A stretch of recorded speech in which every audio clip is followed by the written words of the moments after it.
ভক্ত। ওই আমির হামজা নামে এক বক্তা একবার 3বার মুসলমান বানাইছে, 3বার পাবলিক ধরে লাইছে, স্টেজের মধ্যে পাবলিক ধরে লাইছে। তার এক মনোয়ার সাহেব চিনেননি? হ্যাঁ, ইদানিং হাতে মনে হয় আফিম খাইয়া স্টেজে উঠে, হাতে মনে হয় মদ খাইয়া স্টেজে উঠে।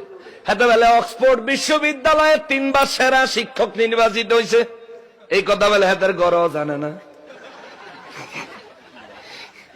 চিন্তা করেন, আমেরিকার প্রেসিডেন্ট ডোনাল্ড ট্রাম্প বেলে তারে দেখা করতে দাওয়াত দিছে, হ্যাঁ বেলে যায় নাই। ডোনাল্ড ট্রাম্প বাংলাদেশের প্রধানমন্ত্রীর দাওয়াত দিলে দাওয়াতটা মিস করব? মিস করব? তুই কি প্রধানমন্ত্রী তো না বড় রে? পৃথিবীর বিখ্যাত ধনী বিল গেটস, তিনার সাথে তার বেলে কয়েকবার দেখা হয়েছে। ওনারে দেখতে পেলে টিকটিকির মতন লাগে,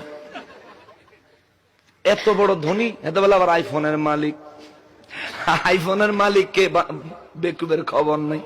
মিশা কথা কইতে কইতে এত পরিমাণে কইছে রে বাবা। ইদানিং কালে আর একটা বক্তব্য দিছে, কবেন হুজুর হ্যাঁ গো, আপনি মানুষের সমালোচনা করেন কেন? এগুলি বক্তা না, এগুলি মিথ্যুক, এদের ওয়াজ শুনলে ঈমান নষ্ট হবে। ঠিক কিনা বলেন? এদেরকে আপনারাই দাওয়াত দিয়ে আনেন। এই জন্য আপনাদেরকে এদের কথাগুলি উপস্থাপন করি, সতর্ক করার জন্য। ইসলামে মিথ্যার কোন জায়গা। এত মিথ্যা কথা কেন? কেন এত মিথ্যা কথা? খালি নিজের বাহাদুরি। এখন আমার কাছে হেলিকপ্টার ভালো লাগে না, হেলিকপ্টার একটা অস্বাস্থ্যকর পরিবহন, অস্বাস্থ্যকর।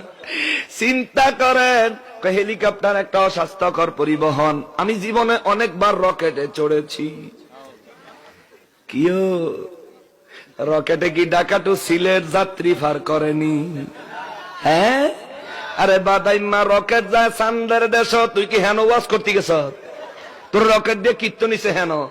তোর রকেট দিয়ে হেন নিলে ভাষাটা উপরের দিকে দিয়ে ইচ্ছা মতন কন্যা লইলে, ঠিক নি?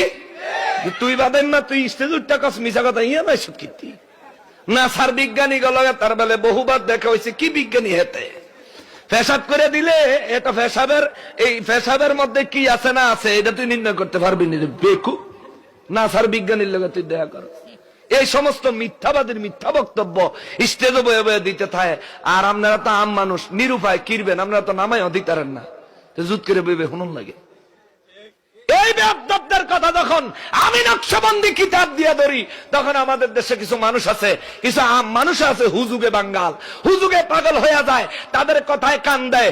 এই সমস্ত মিথ্যাবাদী বানোয়াট নাটকবাজ বক্তাদেরকে সমাজ থেকে বয়কট করুন।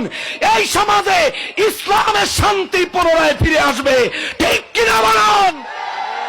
এদের কারণে সমাজ অসম্মানী।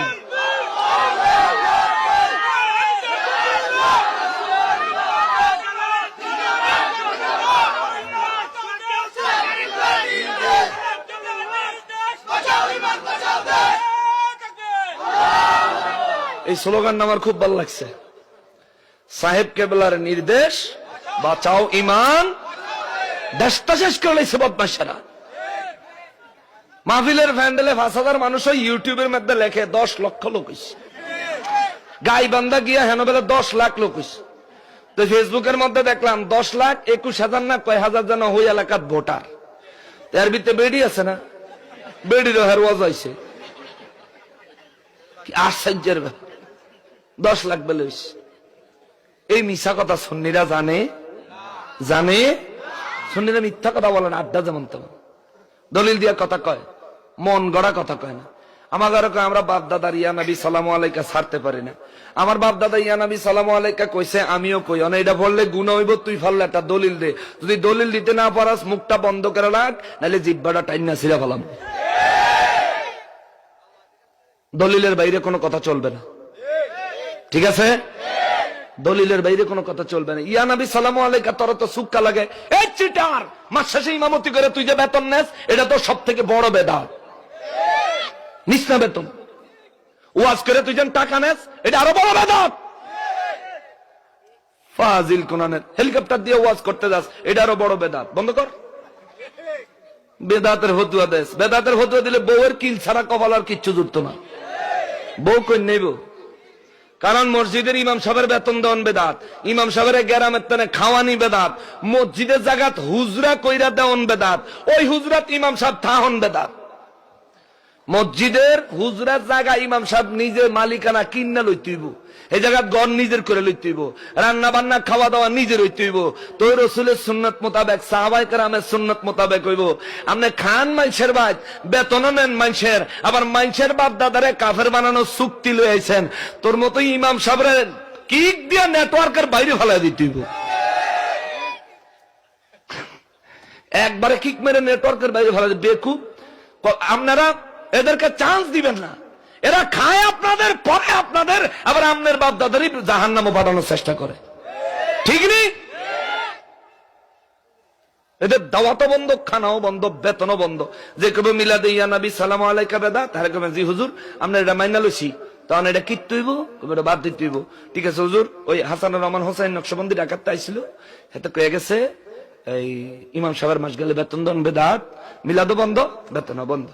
আর ইমাম সাহেবের বেলা খাওয়ান দন কইছে বেদাত, মিলাদও বন্ধ, খাওয়ানো বন্ধ। আপনি ম্যাডামরা বাইতে লই আইয়েন, আপনারা রান্দা টিন্দা খান, ইমামতি করেন, আমরা কোনো বেদাত টেদাত করতাম চাই না। কি থাকবো না ভাগবো, দিনও না রাইতে, রাইতে যাইব গা, কেউ জানি না দেখে। বাইর যায় যদি বউ রেখে, বউ আইয়া পড়ছি, ওকে আইয়া পড়ছো করে, আজকে হবাই মাসের এলো কয় তারিখ, 20 তারিখ, 10 দিন পরে না বেতন দিব, আজ গই আইয়া পড়ছো, ব্যাপারটা চাকরি ছেড়ে দিয়ে আইয়া পড়ছি। কে হ্যাঁ মিলাদের ইয়া নবী সালাম আলাইকা বেদাত কইছে, দিকে আমার কইছে বেতন দিত না, খাওয়ানো দিত না, তাই কিরম আই পড়ছি। বউকে ভাই তোর গোলাম কথন কই নেই, ও অতদিন তোর কেটা গেছে হাজারে ফতুয়া দিতি, অতদিন চাকরি করিয়া দুগা বেতন টেতন ফাইতি আনতি, ফোলা ভান্ডি লুয়ে খাইতাম, বাদাই মাল তো না খাইয়া মরণ লাগবো, বোর কিল খাবি, এই ছাড়া নসিবে কিছু জুটতো না। দুনিয়াত খাবি বোর কিল, আর কবর যাই এলো ফেরেশতারা যে কন্যাইব, আরে কোনি রে শেষা যাইয়া দেখ, তখন বুঝবি যে নকশবন্দি কি কইছিল, আল্লাহ আল্লাহ রসুলের কোরআন সুন্নাহ কি আছিল। বেকুব কোরআনের মিলাদ পড়লে তোর তো খারাপ লাগে, তুই পড়িস না।